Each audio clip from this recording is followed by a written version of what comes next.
This video will be summarizing the report on boosting productivity in sub-Saharan Africa, with the policies and institutions to promote efficiency. Firstly, let's define productivity. Productivity is commonly defined as a ratio between the output volume and the volume of inputs. In other words, it measures how efficiently production inputs, such as labor and capital, are being used in an economy to produce a given level of output. Now let's relate this to the region we will be discussing, Sub-Saharan Africa.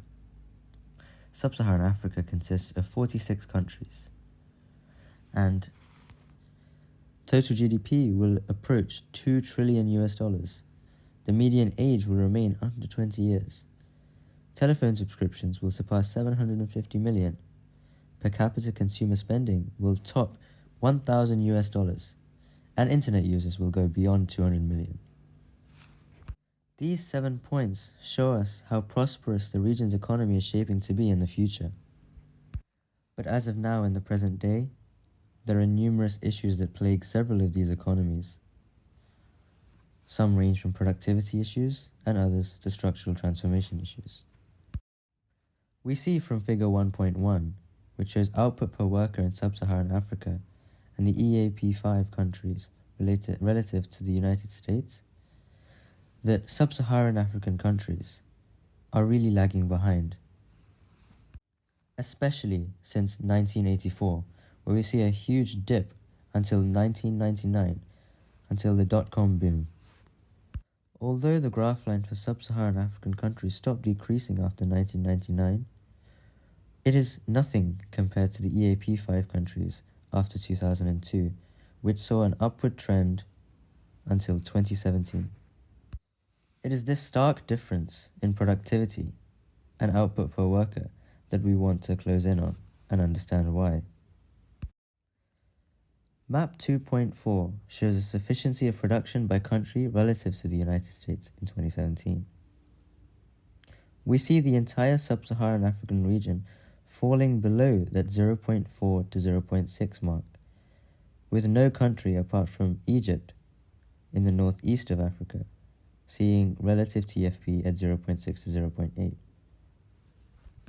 When we compare sub-Saharan African countries to the rest of the world, we see sub-Saharan Africa lagging behind by quite a fair margin. This margin is further realized when we look at figure 2.2, when we see sub-Saharan African countries remaining at a similar rate of output per worker since 1980 to 2017. If we take a closer look at the graph on the right, we see that most of the countries lagging at the bottom are sub-Saharan African countries. And there must be several reasons for this, and we'll discuss why. The main causes of total factor productivity decrease in sub-Saharan Africa are wars, political instability, natural disasters, epidemics, and terms of trade deterioration. These 5 shocks, shall we say, have a direct impact on economic growth and productivity. We know that political instability and wars drive away investment from external sources, and we can relate this to the Solo diagram, whereby a lower investment per worker means that economic growth and productivity is lower, and we've seen this in the previous maps and graphs shown prior. So even though each and every country in the Solo model reaches a certain steady state, the fact that these sub-Saharan African countries are already lagging behind and will lag behind in the future mean that their steady state will be lower than countries such as the EAP5. The 5 main points, as mentioned earlier, impact the operating environment that the economy functions within. They affect 3 main channels. Technology channel reflects the level of productivity of each producer. If technological changes increase the productivity of all producers, output will be greater. The selection channel reflects the choices of producers that would operate in a given industry, given the costs of entry and their levels of productivity. And the misallocation channel reflects the allocation of capital and labor among the operating producers. These 3 channels are all interlinked and combined to result in total factor productivity. In the case of sub-Saharan Africa, the report clearly states that the technology channel and the misallocation channel are the 2 main drivers of the lack of productivity and economic growth within the region. Development accounting refers to the examination of different countries to understand whether differences in income and productivity arise from the total factor productivity or capital accumulation. This information is important because it can help inform policy decisions, help countries understand whether they should increase efficiency, and whether they should further technological progress.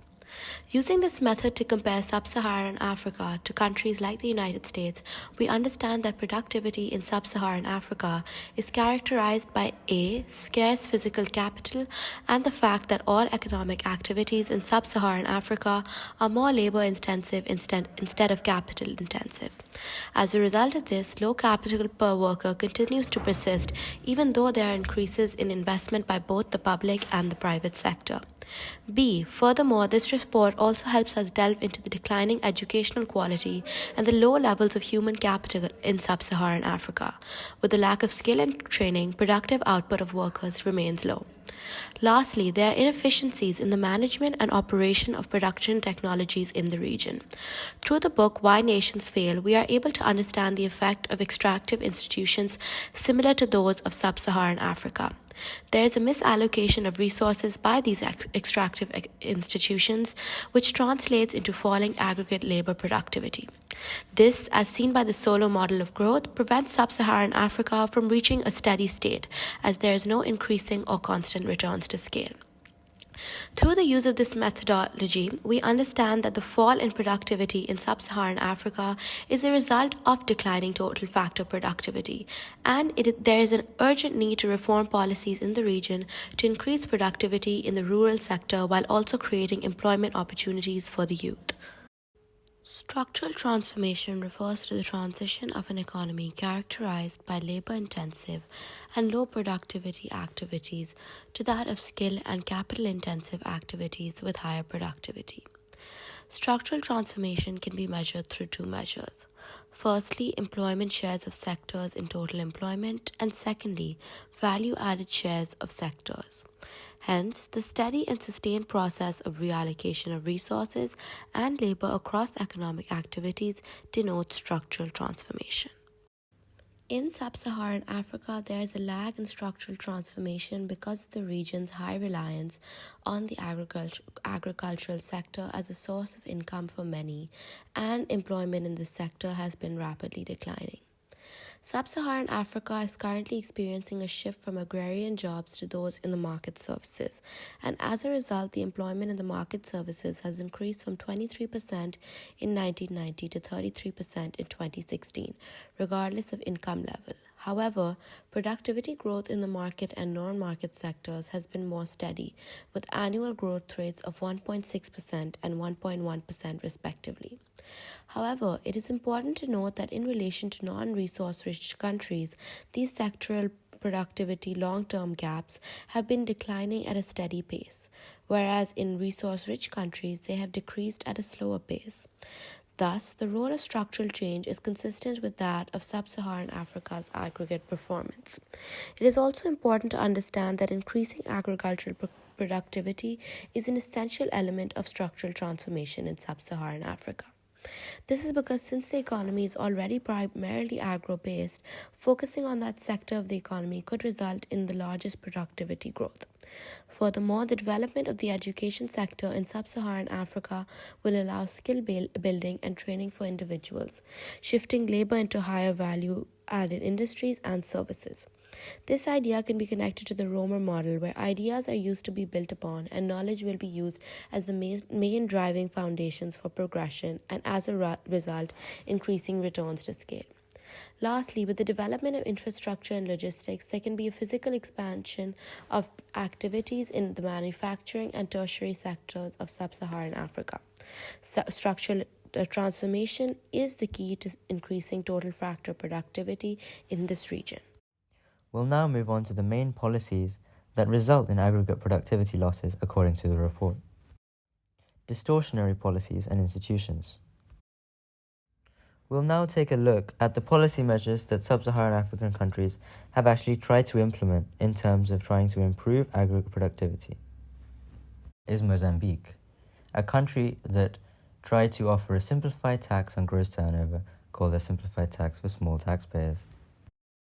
This was a scheme to help smaller businesses survive and thrive within the growing economy. Although this scheme seems fruitful in its nature, making tax systems size neutral would significantly accentuate inefficiencies in the allocation of resources. Size-dependent policies that generate small business traps must be eliminated because they implicitly subsidize the least productive firms and tax the most productive ones. Now let's move on to solutions and improvements. The destination of exports matters to productivity among firms engaged in international trade. Firms exporting to other African countries tend to exhibit lower productivity than firms exporting to the rest of the world. The promotion of market transparency, stimulation of increased demand, and the reduction of logistics costs. These three suggestions will help promote a more fluid economy in terms of capital, labor, international trade, and prosperity within sub-Saharan economies. All in all, boosting productivity in the sub-Saharan African region.